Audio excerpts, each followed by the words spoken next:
सच्चे दरबार की जय, सतगुरु भगवान की जय। नमः पार्वती पतये हर हर महादेव। राजा परीक्षित ने सभी मित्र सखाओं को रो रो कर कहा, मेरी प्राण बचा लो, मेरी रक्षा करो। मैंने जो संत का अपराध किया है उस अपराध को कोई ले लो। अरे मैं अकेला हूं हस्तिनापुर का वंश चलाने वाला। सबने जवाब दिया, यदम कर्मम विभूषितम कर्मम भोग समाहितम। महाराज, गरीबी अमीरी दुख दर्द बांटे जा सकते हैं, पर भाग्य कभी बांटा जाता नहीं है। अकेले भोगना पड़ता है भाग्य को। घर में एक आदमी जूझ रहा है बीमारियों से और बाकी सब आनंद में हैं।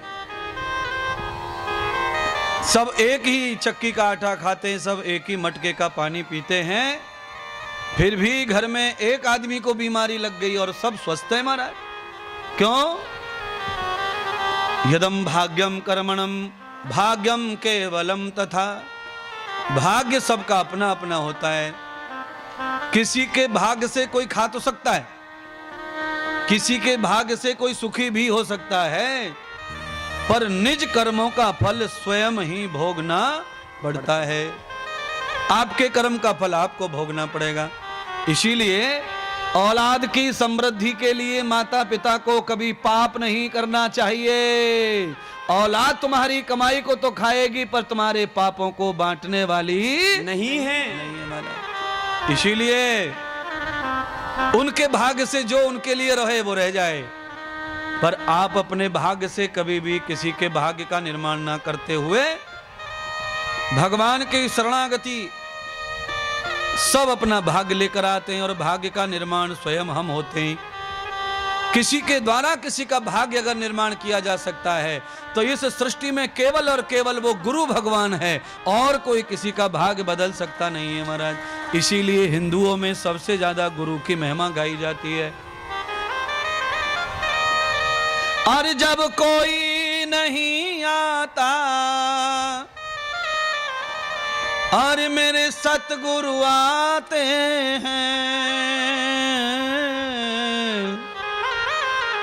मेरे दुख के दिनों में वो बड़े काम आते हैं।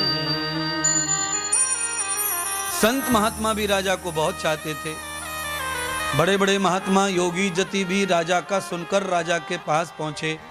हे महाराजा परीक्षित, आपका जो कर्म हुआ है वो बहुत ही दुखदायी है। सरंगी ऋषि ने जो श्राप दिया है वो बड़ा कठोर है महाराज। उनके मुख से निकला श्राप कभी वापस नहीं होता। इसलिए महाराज, अब आपसे प्रार्थना है कि इस श्राप से बचने के लिए केवल संत ही शरणागति करो। कोई संत विरागी मिलेगा तब तुम्हें इस दुख से बचने का मार्ग मिलेगा। कौन कह रहे हैं? संत ही बता रहे हैं। श्राप किसने दिया? संत ने। मार्ग कौन दिखा रहा है? संत। और चरणों में लेगा कौन? संत।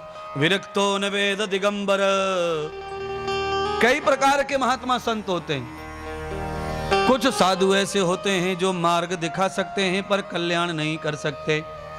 अच्छा बुरा बता तो देंगे पर कल्याण की योग्यता नहीं है।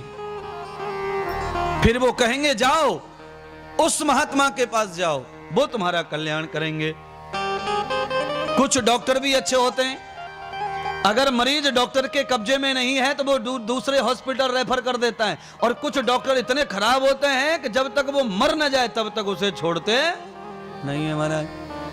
इसलिए ऐसा डॉक्टर होना चाहिए ईमानदार, जिसे धन का लालच ना हो। वो मरीज के प्राणों को बचा भी सकता है। हमारे कब्जे में जो रोग नहीं, हमारे पास जो ज्ञान नहीं है, उस पे अधिकार लालच में आके ना जगाएं। ऐसे ही महात्मा संत गुरु ज्ञानियों को भी होना चाहिए। अगर हम किसी को साधक नहीं बना सकते तो हम उसे शिष्य बनाकर साधना का ज्ञान ना देवें, क्योंकि हम साधक नहीं हैं तो हमारा ज्ञान भी कभी सफल होने वाला नहीं है। अच्छा बोलो, जिसने कभी दूध से खोआ बनाया ही नहीं है, वो मैडम किसी को खोआ बनाना सिखावे तो ऐसी की तैसी कर देगी दूध की। हाँ, अरे दूध का खोआ बने न बने, पर दूध की खर्चनी बन जाएगी, सबरो दूध लग जाए कढ़ैया से मारा। बोलिए, अरे छन्ने में मैदा लेकर के कोई ऐसे ऐसे करे, जलेबी नहीं बनती है। हाँ, ये तो हमने देखा, हलवाई भी ऐसे ऐसे करता है, पर हलवाई के ऐसे ऐसे करने में और तुम्हारे करने में बहुत फर्क है। हाथ वही है, गोल गोल हिलाना भी वही है, पर आइडिया वो नहीं हमारा। अभ्यास के अभाव में जलेबी हमसे देखकर भी बनने वाली नहीं है। हलवाई को खूब देखो तुम, 10 दिन तक देखते रहो, तुम बनाने लगो, नहीं बनेगा। इसीलिए प्रैक्टिकल प्रयोग जिनके अच्छे हैं, ऐसे गुरु के चरणों में जाकर लाभ मिलेगा। तमम पुरुषो भागवतम जाताम